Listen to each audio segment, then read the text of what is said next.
I got some notes here, but whatever the Lord's gonna let out, He's gonna let out. So whatever the Lord allows me to let out.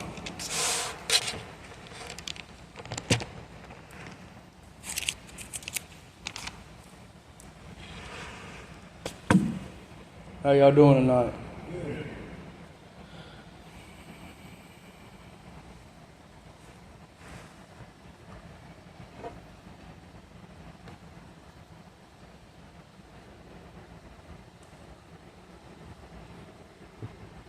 I was a pretty good. I wasn't a great kid, but I was an all right kid. I grew up a drug baby. My mama drugged me back and forth to church pretty much my whole childhood.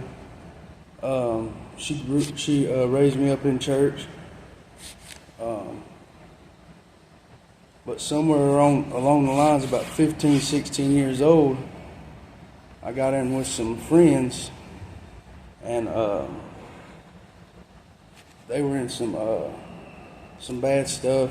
And in Proverbs, I think it's 22:25, it says, "Don't make friends with an angry man, because you will also, pick up his habits or whatnot." So I believe that to be true. Everybody can say, you're your own person or whatnot, but your friends do matter. And as I was young, I was influenced and whatnot.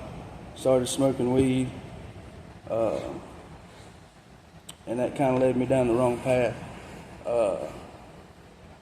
Really slacked off in school. Didn't really care about anything. My whole senior year, I didn't even carry a book bag, so barely graduated. And then for the next 2 years of my life, I was pretty much just smoking weed and also popping Xanaxes. I lost my license when I was 19, right before I was about to get married. And I got married. I had 3 kids, and because of my habits, I was not able to be the father I was supposed to be. And I'm fully aware of that now. I didn't really know it at the time. We're always kind of blinded and think that we're doing things right when we're really not. Hindsight's 20/20.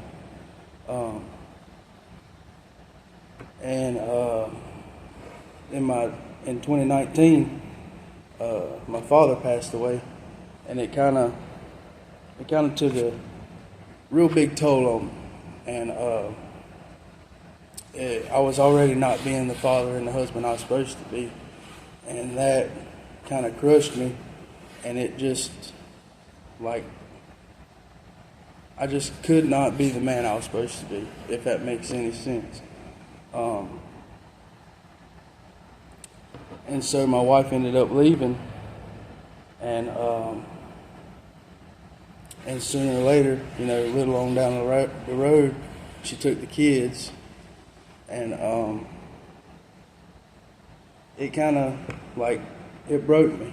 I'd just been literally broken. Can't say it wasn't my own fault. It definitely was, but at the time I didn't see what I was doing wrong. I was just too busy pointing fingers. And sometimes we like to do that. I know I still do it to this day. I try to be better at it, but it still happens. I lost my mind, to be honest with you, because went from a house of 3 kids. One of them was a newborn. You hear the baby screaming and crying, and 2 other little toddlers running around, and then you got an old lady hollering at you, and then next thing you know, you don't hear nothing. There's just crickets in the house. It drove me to a point where I didn't know what to do. I didn't seek help. I definitely wasn't turning to God. Not that I didn't want to. I guess I would, if I wanted to, I would have, but wasn't mad at God. I just didn't understand. And in my brokenness and my confusion, I turned to the world. I done about everything you can think of, from all the hard drugs, cocaine, meth, just destroying my body. I weighed 360 pounds right before all that had happened, and then in 9 months I went down to 220 pounds. So I had absolutely destroyed myself. I overdosed 3 times. It's a blessing that I'm still here. I thank God that He still has me here.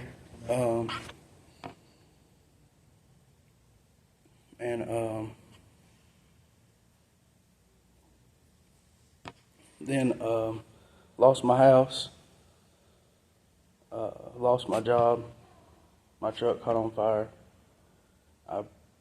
Pretty much everything that could go wrong was going wrong, and I still wasn't understanding. I felt like I was a modern day Job. Only thing left to go was my health and whatnot.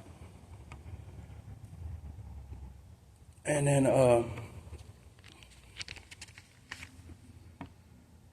I was working at a place called Performance Friction down the road in Clover. And I was staying with a lady that worked down there. Bless her heart for letting me come stay with her. I really appreciate her.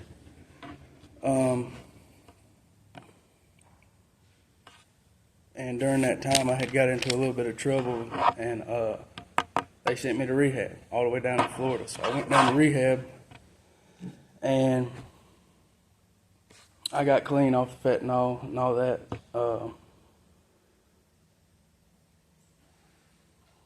And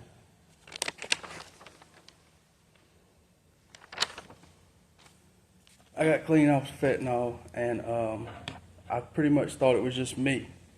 It was me that was doing everything. I just needed to get through detox and I would be fine.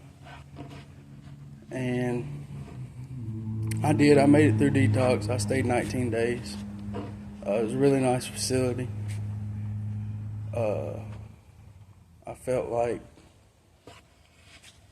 happy. I felt good for a few days. You know, I felt like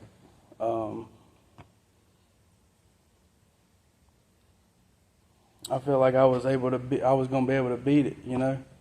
And then I got back home, and turns to find out I was still empty. You know what I'm saying? I was still hadn't really fixed the problem.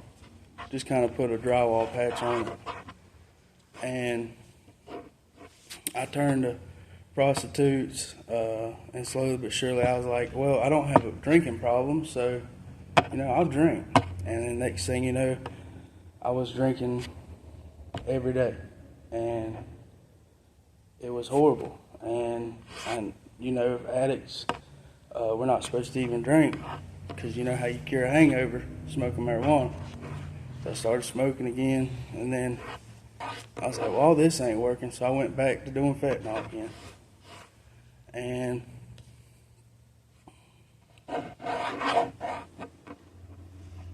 I don't know why, and I don't know how, but sometimes the Lord's got a way of setting you down and grabbing your attention. Because my mom had got tired of my mess, and I was staying at the homeless shelter in Gastonia, and one night my legs went out, just stopped. Everything from here down stopped working.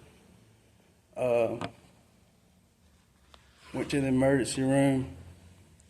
They couldn't figure out what was going on. Stayed over there about 10 hours trying to figure out what was going on. Then finally they did the MRI. I had an epidural abscess in my spinal cord, and so they went in, did surgery. They cut 4 bones out my back, sewed me back up. And when I woke up the next morning, they was expecting something, you know, to change or whatnot, but nothing changed. Still couldn't move anything. The doctors told me I'd only have 20% chance to ever move anything from here down again, let alone walk again. But I thank God for what I think. Even through the bad things, you can still look. There's always a positive, no matter what. No matter how bad things get, there's always a positive.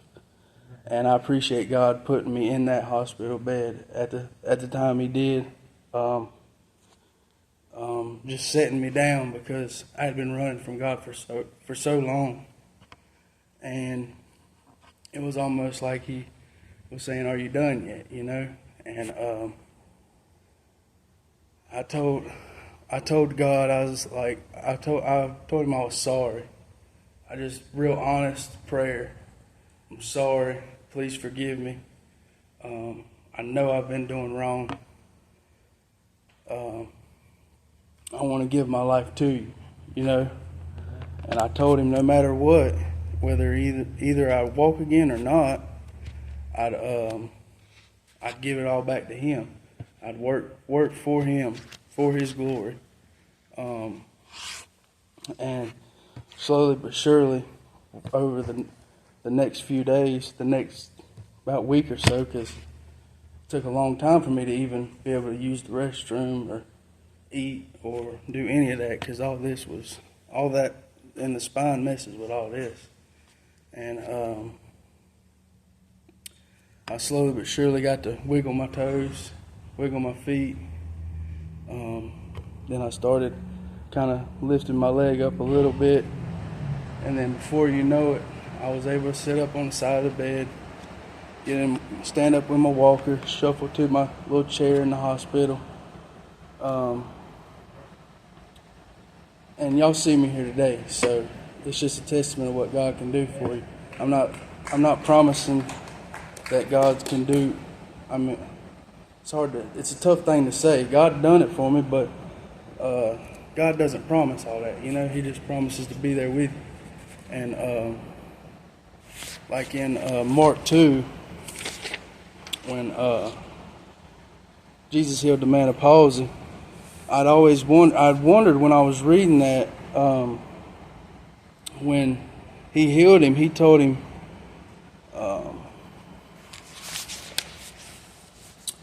Jesus told him, when He saw their faith, He said, "Son, thy sins be forgiven thee."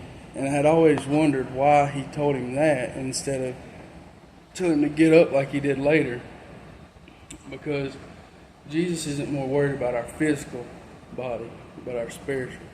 And once I figured that out, it all made sense, because that's the way I feel too. Like what God's brought me from, what He's delivered me from.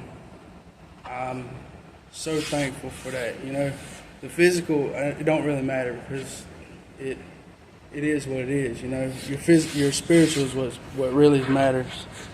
And I thank God for that. But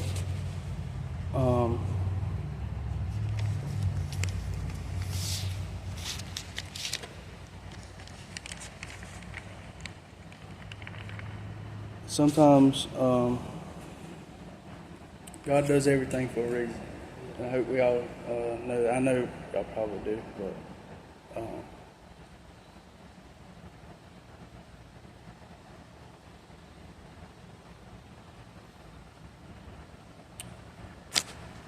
I just thank God for being faithful.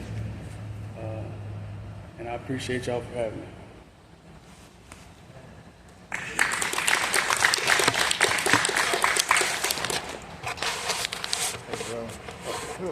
And the microphone. Appreciate you.